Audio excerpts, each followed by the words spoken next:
Today, victory is mine. Long live the Empire.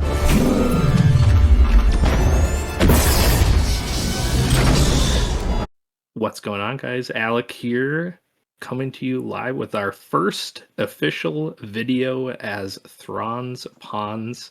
We're bringing you a banger, the second PQ champion interview for the team for this set. We got my boy Alex with me, as always. Say what's going on to the people. Hey, what's going on? Happy to bring out a banger. And we got the champion himself, Mr. Joey. How's it going? Doing great. Happy to be here. Sweet. So yeah, we're going to be talking about the last Minnesota local PQ for us. It was on October 4th, and it was around 84 people, and Joey happened to take it down with Han2 Blue, the leader that everyone seems to have differing opinions on. So we're going to talk a little about that today, but if you guys like the content, feel free to give the channel a thumbs up and subscribe. Greatly help us out, but otherwise, let's get on into it. So Han2 Blue, everyone's got stuff to say about him. Should he be banned? Should he not? What brought you to the decision to play him at that tournament? Well, coming off of playing it at Galactics, I thought I would never play the deck again. Same. But yeah, I feel like I had it built wrong then. It just was the most well-positioned deck into the meta. Not a lot of people play Palpatine, kind of its worst matchup.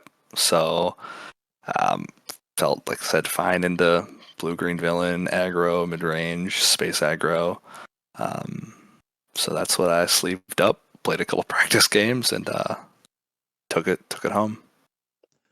Yeah, I definitely think there was a lot of, not even just us, but I think in general, the community was a little bit down on Han2 for a little bit after Galactics. I think everyone kind of got like a real bad taste in their mouth. And then, you know, a month after, a couple weeks after, everyone kind of started playing it again in a different way. And I think that did change. There was this huge swift into people realizing this is still a very good deck post force throw suspension. So yeah, it definitely seems strong. And yeah, I don't know if I saw any Palpatines specifically that day, now that I think about it. I don't know. Yeah, I don't even think I saw any either. There was, I mean, a lot of Han2 Blues and a lot of blue-green villain were the two main ones I saw.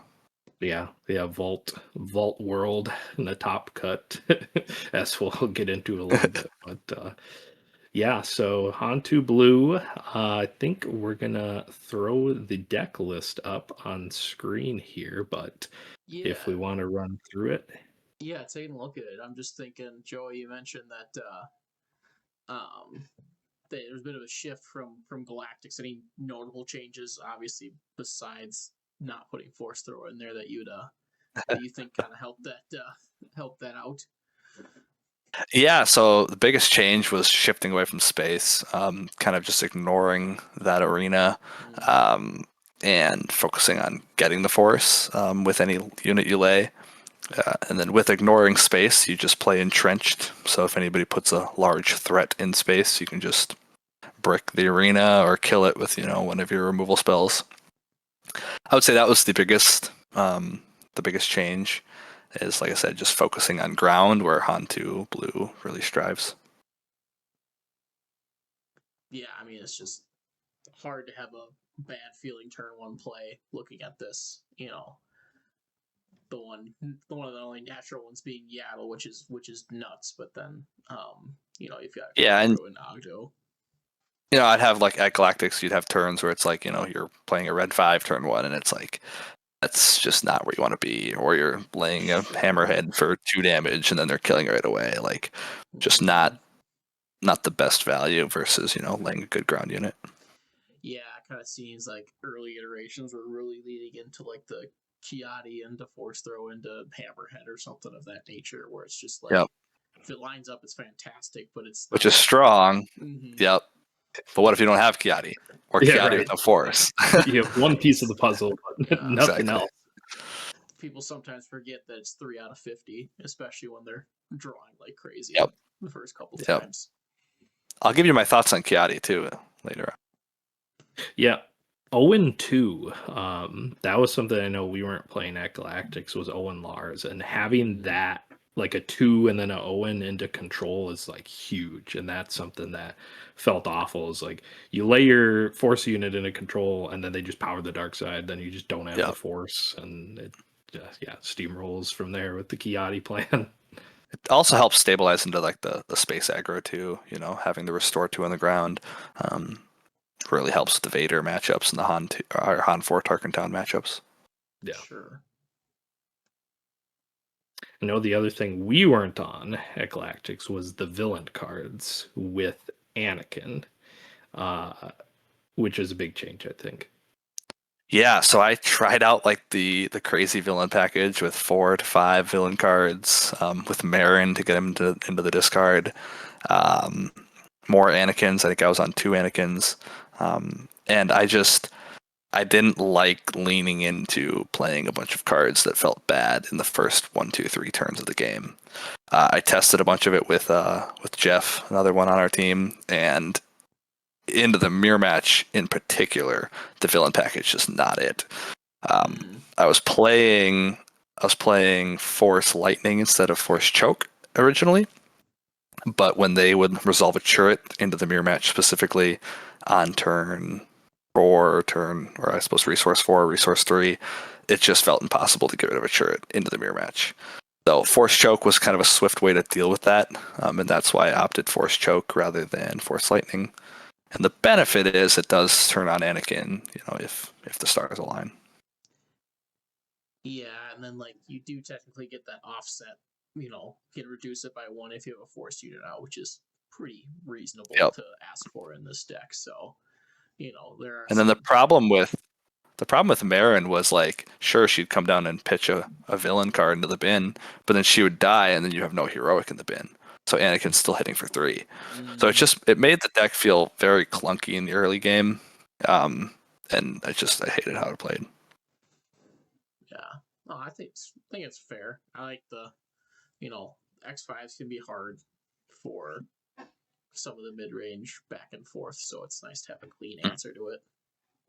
Yeah. If you're on the play 2 in the mirror and like you lay your Grogu and they lay your Grogu, you can choke on turn 2, so you don't have to deal with the the infinite. Yeah, Grogu the mirror matches are tough. Yeah. But yeah, I mean, getting into matches, why don't we take a look see here and see what you had to run through. But if you can see on here, I mean, the only 3 colors that you played in all of Swiss was red, blue, and green. Like that's just, I mean, that's just what I think the meta has been pushing towards for the most part. But you did it, guys. You banned every cunning deck. That's good. Yep. I wish I could play cunning, but man, it just. Yeah. And we can get into the specifics here if you recall any of your specific rounds, but I mean, I'm seeing 3 mirror matches. Yeah, so first, I didn't want to see the mirror the most. That's what I didn't want to see. I'll be honest. I played a couple games again into Jeff, and again kind of figured out the force chokes, kind of figured out a rhythm that I was going to take into the mirror match, and round 1 got a mirror match, and that's really when I was still figuring it out, if I'm being honest. But I did a couple of different things in that mirror match that really brought me on top 2-0. So then I took that, later on to the day. But those few key points are, I saw people keep playing Kiadi Mundis and drawing cards, and cards just don't matter in the mirror match. I mean, they can, I guess, if it gets late, but like you cannot lose board control, especially if your opponent has a Chirrut or a Grogu. Like, if you lay a Kiadi and I lay an Itinerant Warrior, like I'm crazy far ahead. So that was probably the first key that I knew not to do, is lay Kiadi in the mirror match. I think in all 3 of my mirror matches, I never laid a Kiadi. In those pivotal first 1 through 7 turns, maybe late game you do. And then the second, key point is I play 3 Mace. I think that's one of the best cards, in the 6th spot. And if if I can get you to lay your 6 first, and then I lay my mace and kill your 6, I'm coming out way on top. So that was, I think, the other key point that I took in the mirror match. So I beat that 2-0. Then I played a Ray Vault. I played Victor, another good player around the cities, and Ray Vault's supposed to be a good match. I actually lost game 1, so he had me sweating a little bit. But I was able to come back in 2 by game 3. I laid 3 Crate Dragons back to back: Crate on 8, Crate on 9, and Crate on 10. So can't really do much into the that. third one. So after the Kira Vault was another mirror match. I just did the same thing. Again, he laid a Kiadi on 4. I laid a Warrior on 4. He laid a Mace first, and then I maced his Mace. And like that's all you need to do. Then looking at this, I think I played a Krennic Vault. I missed a Kira Vault in there. I played a Kira Vault turn 4, I think, around 3 or around 4. Had you? I mean, I may have looked at it wrong, but I have it up here as round 3 was the Kira Vault. Oh yeah, after the Ray Vault, I played the Kira Vault. Yeah, that was another player I know. Brad, he's from down in Iowa. He's played Blue Green Villain his whole Star Wars Unlimited career. So really good player on Blue Green Villain, and his deck had at 5/7 Ambush. I think it's like Seventh Sister or something like that, the green one. Also mainboard Traitorous. Those 2 cards really gave me a problem. So it stalled out game 1 really long, and he got game 1. I got game 2, and then we went to time on game 3. So that was a draw. Not the worst, but don't want to see it. Yeah. Then was another mirror match, and then a Krennic Vault. Krennic is way easier than Kira, thankfully. Just the Kira flip really helps control the board. When Krennic's restore is really a non-factor, you're really fighting for you're trying to not lose all your units when they flip their leader. So I got that 2-0. Then I played my 3rd mirror match of the day. Again, all the mirror match rounds kind of blend together. I kind of just did what I learned in the first 2, and came on top again. Laying a Luke, killing their Han before they can Luke you. Like that's also obviously a really good play as well. Then I ID'd with another Kira Vault to get into the cut. Nice. Yeah, it's interesting with the mirror matches, kind of the logic that you took. Like everyone's kind of like, oh, I see a Kiani, I have to play it, I have to draw, I have to, like, the idea that you have to outvalue your opponent, and that's how you're going to win, and you kind of took the advantage of just, like, going under them and just, oh, wait, base damage is too high up, and now I have to respond, and then you respond with the same cards. Exactly. They kind of have to play first to catch up, and then that's how you kind of catch them. And then Crate Dragon too. I always thought Crate Dragon, I mean, it's an amazing card in the mirror match as well, but like so many games I had the Crate on 8 and I didn't lay it because I wanted to like lay a Poe and like lay another Itinerant Warrior, or I wanted to like, lay 2 Itinerant Warriors or a Mundi and then an Itinerant Warrior. Like you need to keep developing board state. You need an answer to the Crate Dragon in case they lay it, right? So holding on to a fell all game. But if you lay a crate and they successfully kill your Crate Dragon with laying more units, you're going to be so far behind. And then if you lay another crate, it doesn't even matter because they'll just kill it again with all their units they laid. Interesting, but yeah, I mean, too bad the one thing you didn't see was the majority of your matches almost, but you made it. I mean, after the day, I feel very confident of the mirror match, so it's kind of switched my perspective. That's how you learn it in the highest form of play. Just run the gauntlet once, and you never are scared again. Let's take a look at your top cut here. Same three colors, hasn't changed. Yep. It looks like the quarters were Kylo 5 Tarkin Town, little different than your experience so far. Yeah, so that was I would say probably a deck I didn't expect to see because of the Force Throw ban. It's also a deck that's very good into Han2 Blue. So I was not excited to see that. Luckily, cuts are open deck list, so I was able to kind of take a look at that and see what I was up against. It was not your typical Kylo 4 Tarkin Town, even though I don't. Kylo 5 Tarkin Town, even though I don't have a lot of experience into kind of what the world's list was per se, or Galactic's list was. But it was a lot of like low to the ground units with a lot of upgrades. He kind of acted more like an aggro deck rather than like a control deck to the flip and win right away. So I got steamrolled game one. He ran me over with a bunch of lightsabered up sages and MIGs. The MIGs turn one ping Tarkin Town is just so good. And then I was sideboarding for that game, and I had all my cards in. I was shuffling, and I was like, "Man, what would I do for a daring raid right now to kill MIGs?" And then I realized I added Grenade Strike to the sideboard to take care of that new CAD Tarkin Tower or that CAD Weenies deck. And I'm like, "Well, shoot, that's kind of like a daring raid." So I, boarded those in, and those pulled a lot of weight in that match because it kind of went wide with a lot of smaller units, and I was able to really clear the board. And then I was kind of more of the control deck. Cleared the board, he flipped Kylo, killed Kylo right away, and then it's basically home free. So I was able to pull that one back in 3 games. Nice. Yeah, not one I would expect after Galactics, but there was a few folks the last couple weekends running around with it. So it's still got some juice.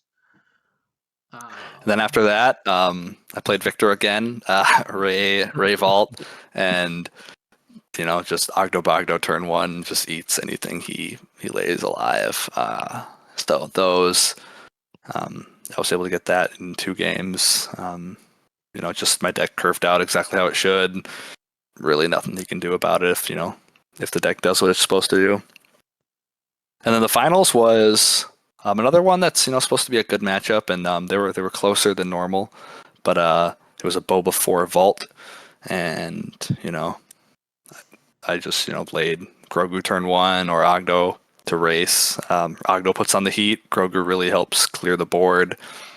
I was fortunate it was the droid version. It was kind of a weirder version of the Boba 4 Vault deck.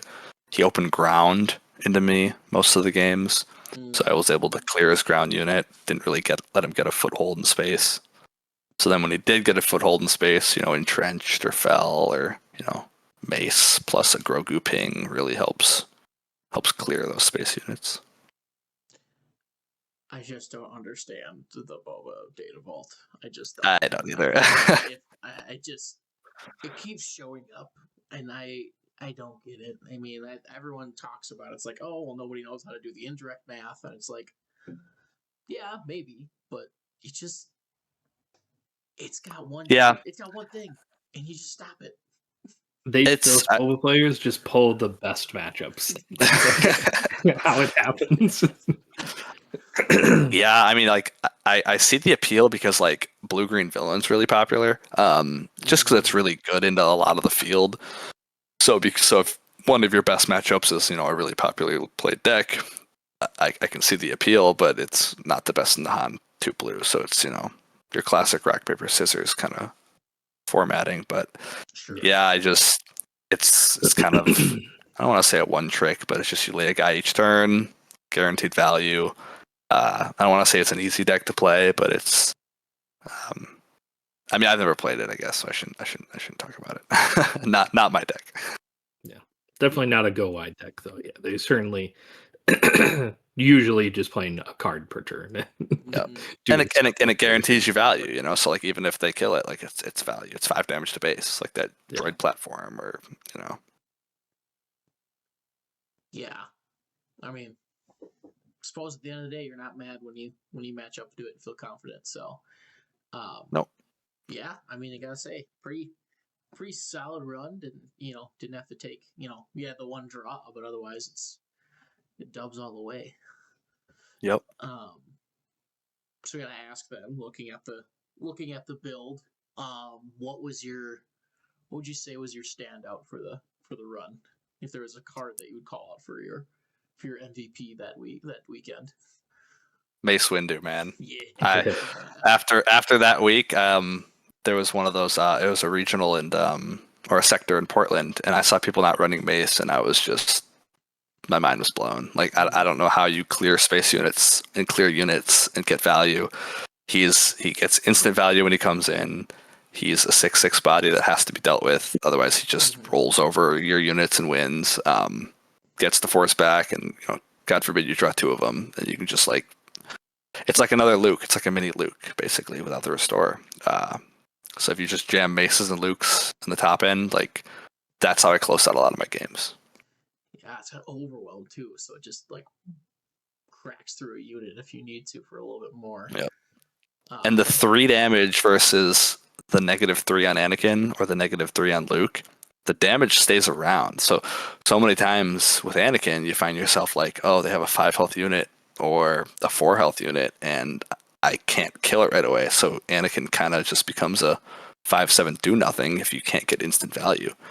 And in late game, when they have high hit point units, like, the damage matters, because Mace can come and deal 4, and then if they swing into it, it's dealing 10. So it's like it can kill really anything, Yeah.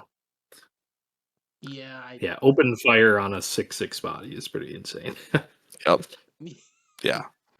Yeah, great way to look at it. I mean, yeah, a lot of those other decks, like you were saying, playing the other weekends, they were favoring the more of that, Anakin play and trying to optimize the, -6/-6 there, but sometimes it just doesn't. That's just, it's too many hoops to jump through to get, and once it's set up, you're good. But I mean, just start laying Crate Dragons and you're probably fine.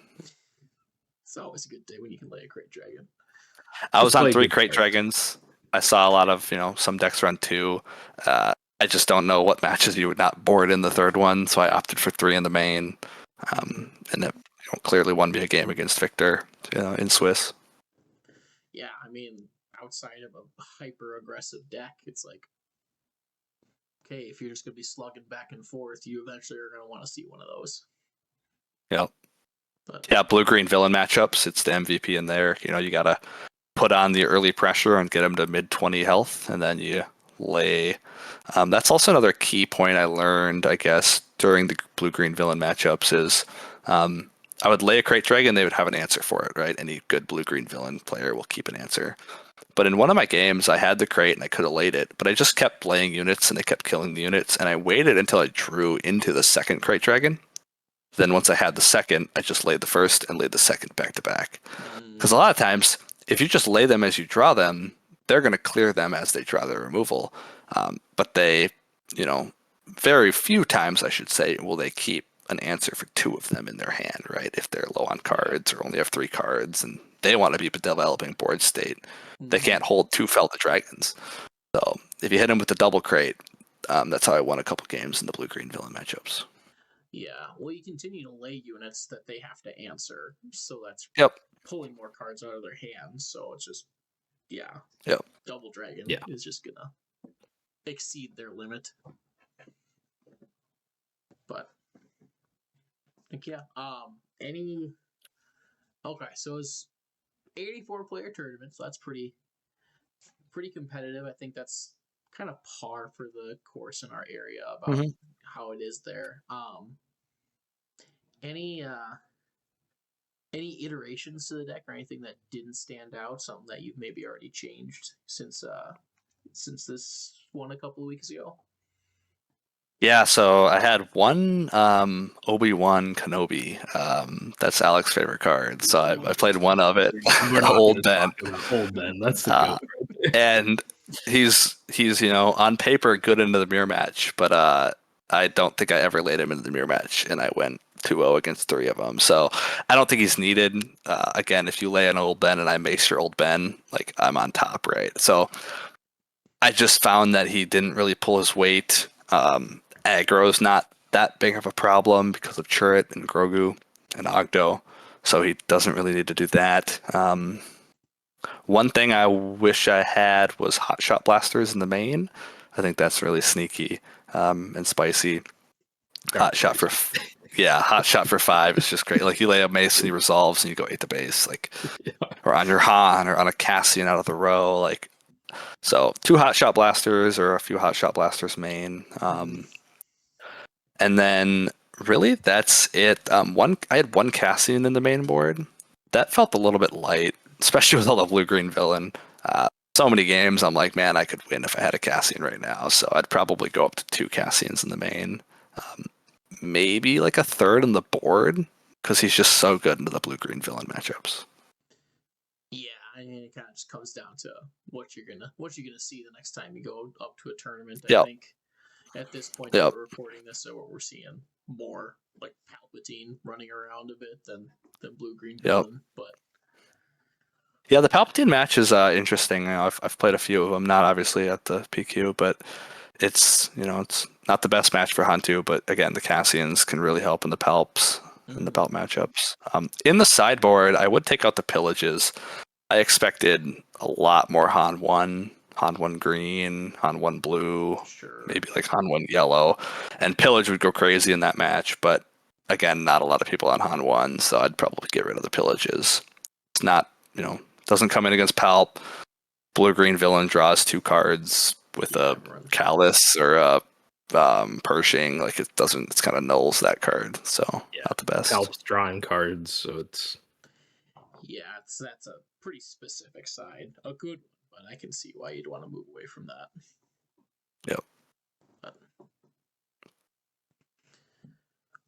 well, heck yeah. I mean, I appreciate you taking the time to kind of chat with us about how the run went.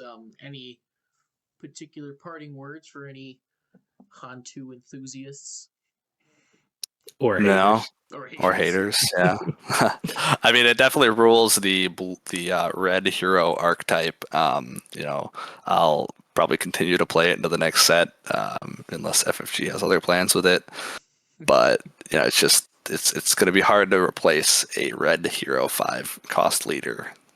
It's going to be hard to replace Han with a red 5 cost leader.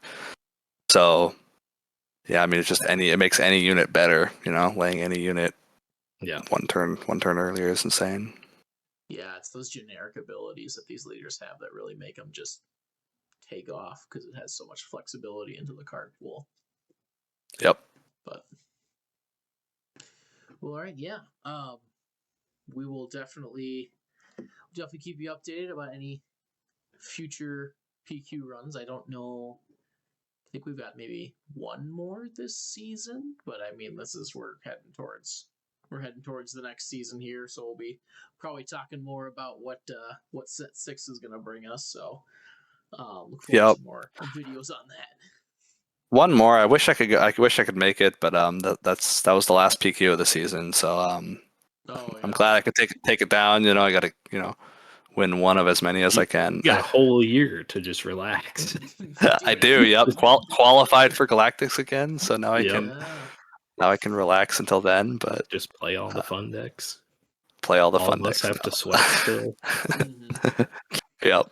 We'll see. I'm excited for set 6. Again, I'm going to be playing a Han leader. I know that for sure. Yeah. Well, congratulations on the win again. Thank you. Yeah, if you guys haven't subscribed to our channel yet, feel free to do so. Again, we're gonna put out some more Thrawn's Pawns content to kind of push out our new team objective, which is to win as much as possible and share it with the world. Yep. But anyways, got nothing else. We're gonna say peace out and see you in the next one. Peace.